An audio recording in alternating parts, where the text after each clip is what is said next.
Hello students. Now in today's video we will continue our further chapter, that is information technology and business.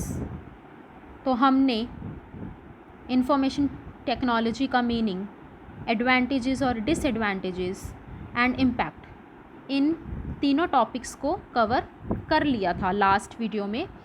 तो आज हम information system का meaning, इसके features, characteristics of information system, types of information system, इसमें 5 types आपको mention कर रखे हैं।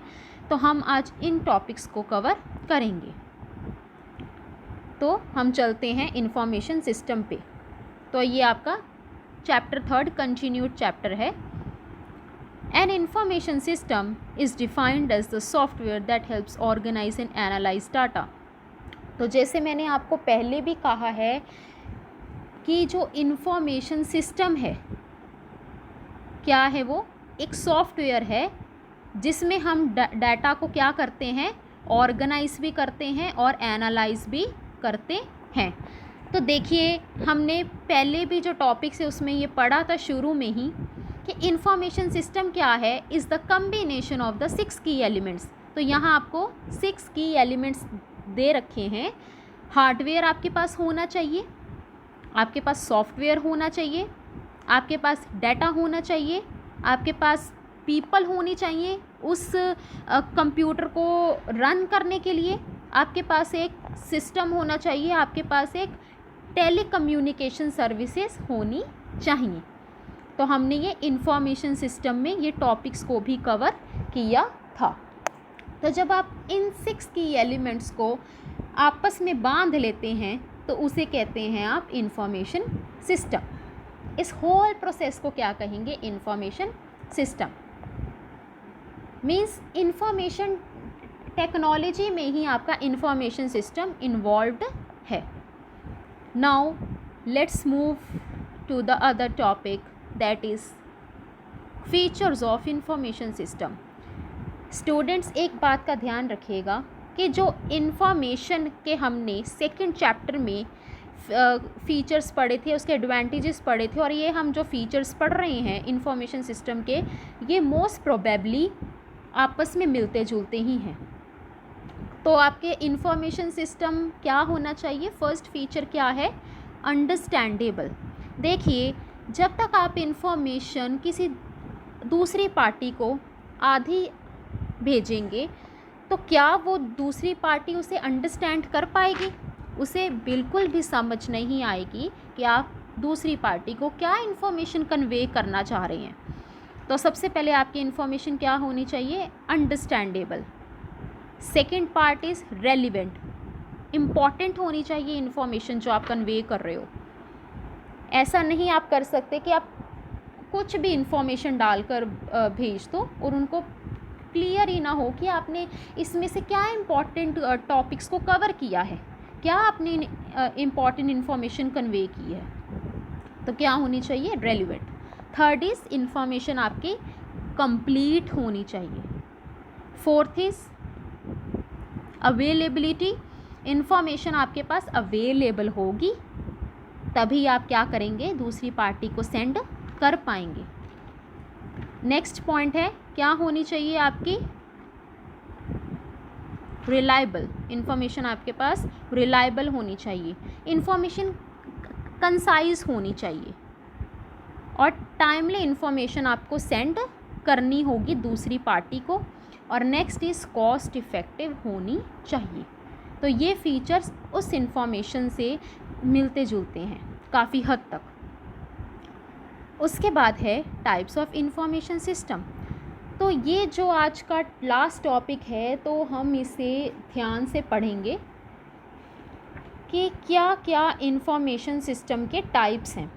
तो फर्स्ट है स्टूडेंट्स ऑपरेशंस सपोर्ट सिस्टम, जिसका शॉर्ट फॉर्म है OSS।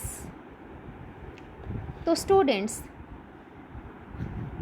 ऑपरेशनल सिस्टम का मतलब है जिसे आप हिंदी में कहेंगे संचालन सहायता प्रणाली। इसे हम हिंदी में कहेंगे संचालन सहायता प्रणाली।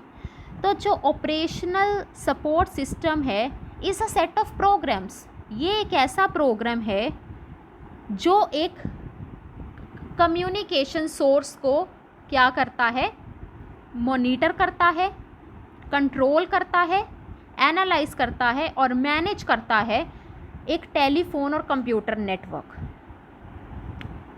कम्युनिकेशन सोर्स का यहाँ मतलब है सेंडर।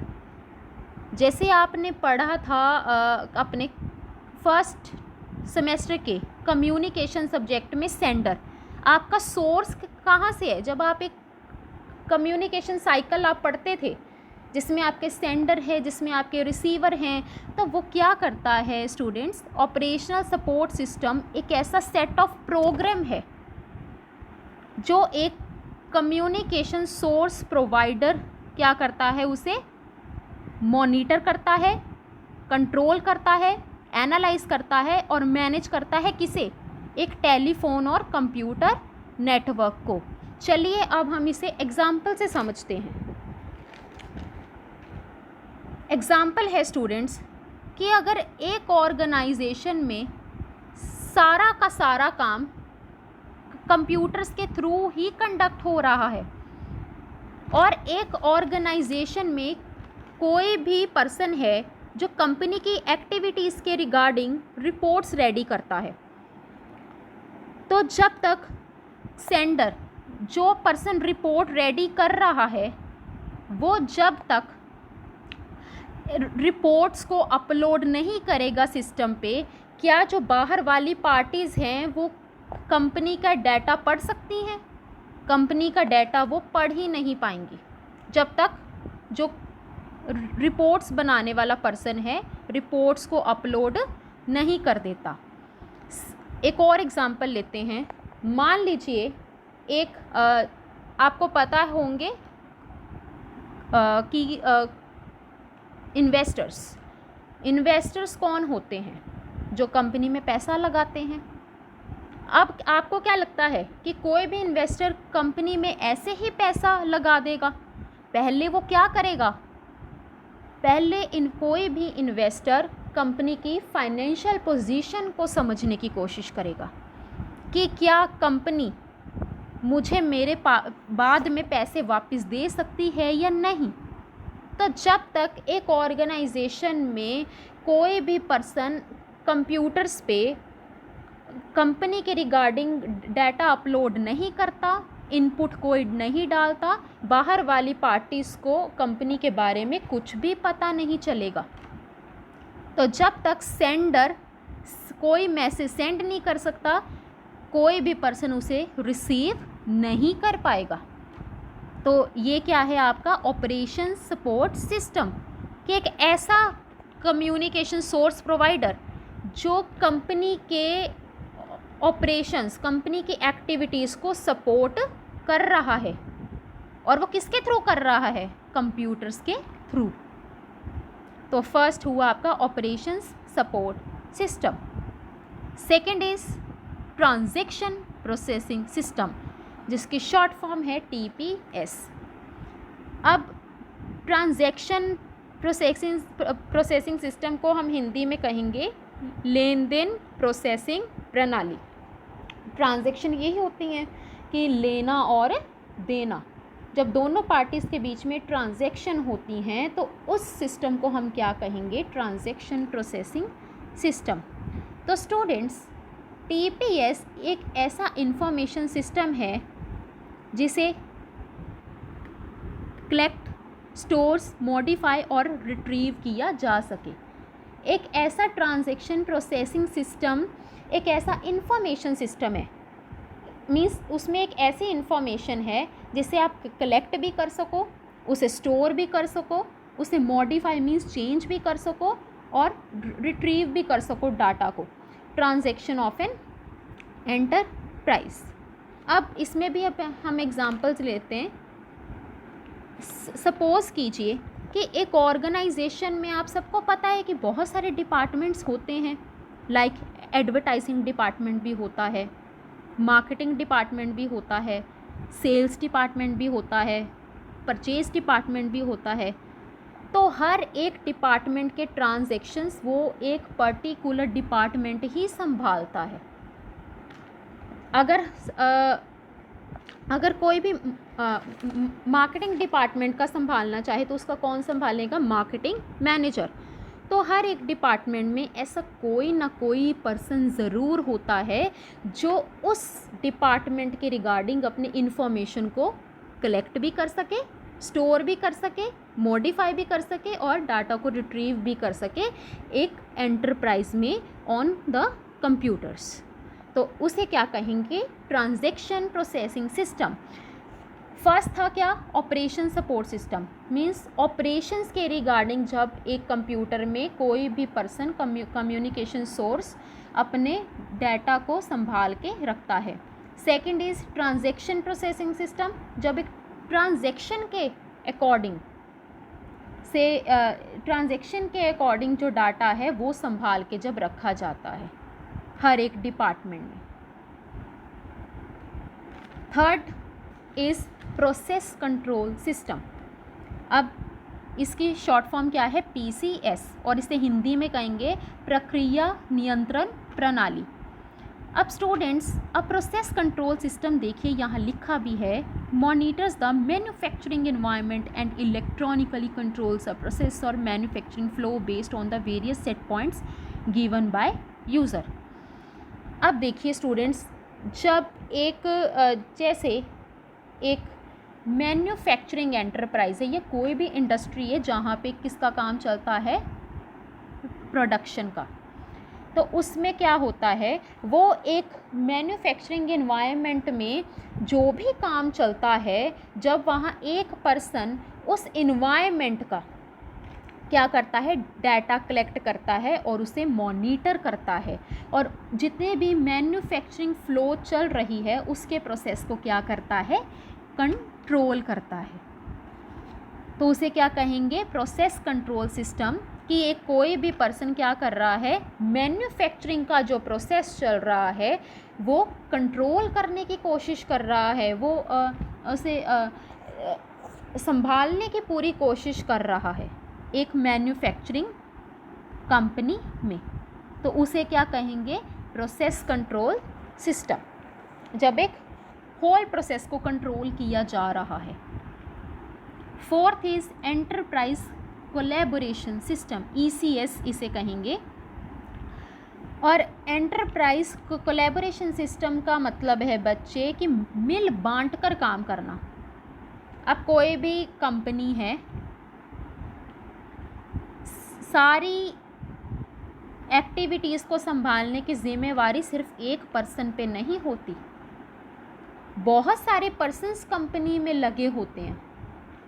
जैसे टॉप मैनेजमेंट है, सेकंड आता है मिडल लेवल मैनेजमेंट, थर्ड आता है लोअर लेवल मैनेजमेंट। तो क्या है, सभी को एक कंपनी में आपस में मिलजुल कर काम करना है ताकि कंपनी के प्रॉफिट्स क्या हो? एकदम अराइज हो जाएं, कंपनी अपने प्रॉफिट्स को इंक्रीज कर पाए।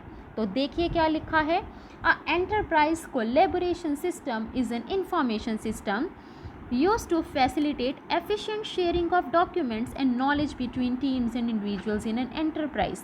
अब देखिए जैसे दो डिपार्टमेंट हैं, एक मार्केटिंग डिपार्टमेंट है और एक एडवर्टाइजिंग डिपार्टमेंट है। अब मार्केटिंग डिपार्टमेंट एडवर्टाइजिंग डिपार्टमेंट से कुछ डाटा लेना चाहता है, तो जो एडवर्टाइजिंग डिपार्टमेंट है उसका फ़र्ज़ है कि वो मार्केटिंग डिपार्टमेंट को जो वो डाटा चाहता है वो उन्हें दें। तो एक कंपनी में जब सभी डिपार्टमेंट्स के बीच में एक एफिशिएंट शेयरिंग होगी डॉक्यूमेंट्स की जो उन्हें रिक्वायर्ड है, तो तभी हमारा जो एम है कंपनी का अचीव हो सकता है। तो जब हम ये डॉक्यूमेंट शेयरिंग कर रहे हैं तो कैसे कर रहे हैं? Only through the computers. आजकल आप खुद भी मेल करते हो, तो आप डॉक्यूमेंट्स को भी मेल कर सकते हो किसी दूसरे पर्सन के थ्रू।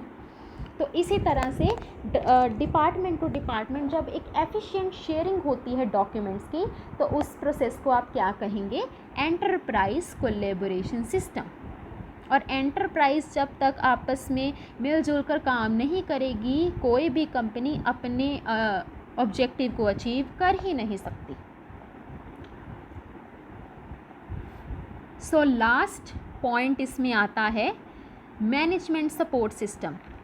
अब स्टूडेंट्स, आप सबको पता है कि मैनेजमेंट का काम क्या है? टॉप लेवल मैनेजमेंट का सारे क्या बनाना? स्ट्रेटजीज बनाना, टारगेट्स को देखना कि हम क्या टारगेट्स अचीव करना चाहते हैं।